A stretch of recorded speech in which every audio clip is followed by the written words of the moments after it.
Bismillahirrahmanirrahim. Assalamu alaikum. My name is James Frankel. I'm going to be speaking to you a little bit about my experiences coming to Islam. I'm speaking to you now from Honolulu, Hawaii. I was born and raised in New York City. My background is Jewish. My father's side, my grandmother, my father's mother, who was a practicing Jew. My parents actually attempted to send me to a Hebrew school to learn more, but I was not very comfortable there and actually got kicked out for asking too many questions. This is probably my character, and it has brought me, I should say, to where I am today.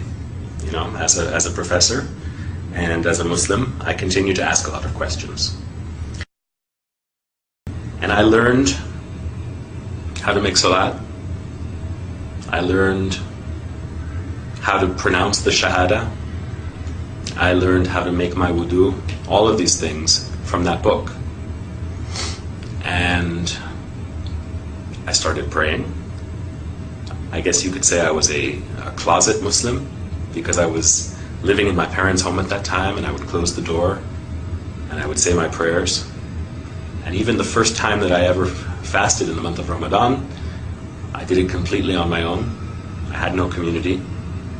I just found out what time the sun would rise and what time the sun would set, and ate at the times that were permitted. And so for the first 6 or 8 months of my life as a new Muslim, I did this completely alone. And my guide was the Quran and the book of this scholar. Islam is certainly present in the world. It's almost unavoidable in the news and in the world around us. And if you don't know any Muslims, you probably will at some point. I think it behooves all of us to know each other. So, you know, if you're curious, there are lots of resources out there